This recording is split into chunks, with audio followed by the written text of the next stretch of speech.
E ele mesmo, Cristo, deu uns para apóstolos e outros para profetas e outros para evangelistas e outros para pastores e mestres. Efésios capítulo 4, versículo 11.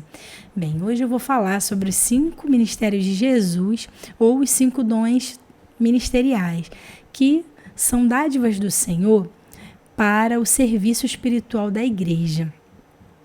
Então, aqui também é chamado de dons de ofício, né, que são ferramentas à disposição da igreja para que ela possa exercer a sua missão profética, para que ela possa desenvolver ali a pregação do evangelho de uma forma eficaz, né, para que possa se estabelecer a igreja no mundo com uma organização, e nesse caso uma organização espiritual, né? Então aqui ele fala, né, que o objetivo é querendo o aperfeiçoamento dos santos para a obra do ministério, para a edificação do corpo de Cristo, né? Você, quando vai seguir o texto, você vê os propósitos, né? E também o resultado desses 5 ministérios. Para o quê? Até que todos cheguemos à unidade da fé e ao conhecimento do Filho de Deus, a varão perfeito, à medida da estatura completa de Cristo, para que a igreja esteja parecida com Cristo, né? Parecida com as obras que ele fez, para que ela não venha se desviar dos propósitos de Cristo. Então ele ali deu esses dons, esses presentes à igreja, para que possa ali os fundamentos ficarem firmes, né? Os fundamentos do evangelho, que fala, né, do reino de Deus aqui na terra. E o resultado disso é para que não sejamos mais meninos inconstantes, levados em roda por todo vento de doutrina, que com astúcia enganam fraudulosamente os homens, né, os falsos mestres. Então, os 5 ministérios, eles funcionam como um escudo protetor da igreja, impedindo com que essas pessoas elas entrem e ali propaga toda sorte de engano, de mentiras, de heresias, e venha fazer os irmãos a se desviarem do caminho. Então, olha a importância dos 5 ministérios estarem em pleno serviço, pleno desenvolvimento na igreja de Cristo. Porque ele protege. Ele ajuda esses homens levantados por Deus, eles guardam a igreja do Senhor. Né? Então aqui nós vemos que são 5 essas funções, né? E o primeiro aqui é apóstolo, né? E o apóstolo, ele é um enviado do Senhor, né? Ele é um missionário, ele abre caminhos, ele vai aos lugares mais distantes para implantar igrejas, para lançar os fundamentos da igreja do Senhor, para também fiscalizar a doutrina de Cristo, para saber se aquelas igrejas estão caminhando na verdade. Então, o apóstolo, ele é esse mensageiro, esse embaixador, que está sempre em movimento, porque ele é esse pioneiro, ele abre os caminhos para a penetração do evangelho nos países em que muitas vezes existe ali um contexto de engano, de idolatria, de cegueira espiritual. Então ele faz ali aquele mapeamento e, através ali, né, da ajuda do Espírito Santo, ele começa a ver o lugar certo para que aquela igreja possa ser ali edificada. né? Então, uma das funções do apóstolo é essa. E depois aqui fala sobre o profeta, né? Que é aquele que transmite aquilo que Deus está dizendo à sua igreja. O profeta, ele traz ali a consolação, a exortação, a direção para os irmãos diante daquilo que Deus está revelando sobre os tempos, sobre as estações, para que a igreja possa caminhar segura. Então o profeta, ele abre os olhos da igreja para saber o que está acontecendo no mundo espiritual. As dificuldades, os impedimentos. Então, o profeta, ele tem essa função. E o profeta, é importante que, quando ele recebe esse dom, que é um dom, ele precisa desenvolver, aprender, buscar mais de Deus. Porque muitas vezes o profeta que não desenvolve o seu chamado, ele acaba não transmitindo com clareza aquilo que Deus está mostrando através dos sonhos, através das visões. Porque ele não entende os símbolos, ele não entende, não está sabendo interpretar muito bem aquilo que ele está vendo. E é importante ele estudar, ele buscar de Deus, principalmente do Espírito Santo, essa revelação, esse conhecimento. Então, assim, o profeta, ele alerta a igreja. Ele dá esse direcionamento. O nome profeta significa no grego aquele que expõe. Então, ele expõe aquilo que está oculto. Aquilo que tenta se esconder, o Espírito Santo revela ao profeta.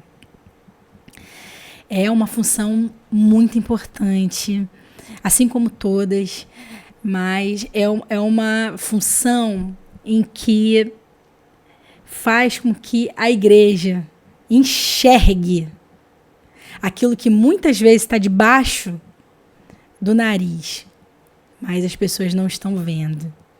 Então os profetas precisam estar preparados. Os profetas precisam assumir verdadeiramente esse chamado, no Senhor. E aqui nós vemos o evangelista, que o evangelista é aquele que anuncia boas notícias, as boas novas. Ele tem facilidade no relacionamento interpessoal. Ele aproveita todas as oportunidades para pregar a mensagem da salvação. Então, é um dom importante ali nos trabalhos evangelísticos, na propagação do evangelho, no primeiro contato que as pessoas vão ter com a palavra de Deus, é através do evangelista. O evangelista é uma pessoa com uma empatia profunda. As pessoas, elas inclinam seus ouvidos, os seus olhos para o evangelista. Ele atrai as pessoas, não só no seu comportamento, mas porque ele tem uma mensagem muito prática sobre o evangelho. Então, assim, ele é uma pessoa que consegue ganhar almas, até pelas oportunidades improváveis. Situações assim, às vezes até difíceis, e ele consegue ali lançar aquela semente da palavra e trazer a pessoa a Cristo, as almas a Cristo. Então, ele é também uma função muito importante para o crescimento da igreja, esse crescimento em número. O evangelista entra muito nessa parte, Depois aqui nós temos o pastor. E aqui eu preciso falar de uma maneira assim bem pontual, porque o pastor, ele cuida da vida espiritual das pessoas, né, dos crentes. O pastor não é um presidente da igreja. Ele não deve estar envolvido ali com as questões administrativas da igreja, porque isso vai tomar dele muito tempo. O pastor, ele precisa cuidar, enxergar as ovelhas, as doenças espirituais e tratar a ferida. Ele cuida da ovelha no sentido espiritual, né? E essa função que é administrativa da igreja, ela faz parte ali do ministério eclesiástico, que está nas mãos de quem? Dos presbíteros, dos diáconos, né? Dos bispos, que são chefes de presbíteros, porque eles trabalham com essa parte da organização eclesiástica. O pastor, ele é um dom ministerial e ele precisa estar focado no ensino da palavra, no crescimento espiritual das ovelhas. Bem, aqui segue falando sobre, né, o mestre. A função do mestre, ele tem os seus olhos voltados para a palavra de Deus. Ele busca a revelação, o entendimento, a compreensão das Sagradas Escrituras. Ele tem essa facilidade de traduzir, de interpretar os textos mais complexos, mais difíceis e transmitir aos ouvintes de uma maneira didática, de uma forma simples, para que todos entendam a palavra de Deus e sejam alimentados, né, através das verdades da palavra. Né? Então, assim, o mestre, ele quer saber sobre tudo, né, o que diz respeito à palavra de Deus, sobre todos os assuntos, e buscar dentro da palavra de Deus essa orientação, essa resposta que nós tanto ansiamos, né, sobre todos os aspectos da vida. Então o mestre, ele tem essa função, essa linda função de explicar as escrituras dessa forma assim, bem detalhada. E então aqui, eles também, assim como os apóstolos, eles fiscalizam a doutrina de Cristo. Eles estão ali observando para que os irmãos não saiam do caminho da verdade. Eles combatem as heresias veementemente e dão essa clareza na explicação ali da palavra de Deus. Bem, então aqui nós falamos sobre os 5 ministérios. Eu também quero fazer aqui uma aplicação escatológica sobre isso, né? Nós vemos aqui em Apocalipse, no capítulo 2, os capítulos 2 e 3, Cristo falando às 7 igrejas da Ásia, que representa ali a característica da igreja de Cristo, ou de cada cristão. São 7 características, né? Então nós vemos aqui o Senhor, ele falando elogios, exortações, né? Críticas, advertências e promessas. E quando nós estudamos sobre aquilo que Cristo falou, né, na mensagem, nessas cartas, nós podemos ver aqui uma fragilidade no desenvolvimento desses ofícios ministeriais. Por quê? Como eu falei no início, os 5 ministérios funcionam como um escudo de proteção.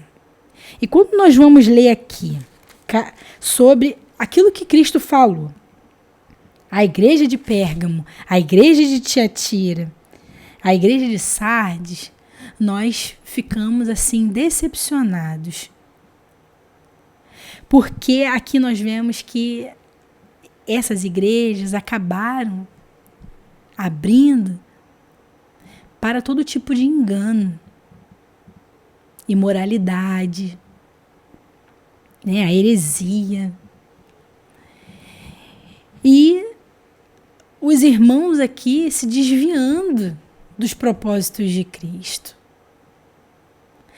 Então, os 5 ministérios, eles precisam estar ativamente funcionando para que essas advertências aqui que o Senhor fala através da sua palavra, elas sejam atendidas, observadas e possa a igreja mudar, seguir o caminho certo. E nós sabemos que, conforme os apóstolos, né, do primeiro século, eles foram morrendo, né, partindo para o Senhor, aqueles que ficaram acabaram deixando a desejar.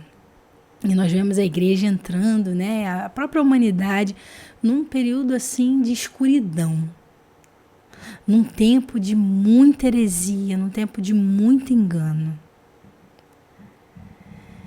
Porque ali os apóstolos do primeiro século deram as suas vidas para proteger a igreja. E nós acabamos não vendo isso, né, de uma maneira assim tão forte, nesse período em que houve, dentro da Idade Média, né, quando entrou ali tantas mentiras, e houve uma ruptura, muitas seitas surgiram,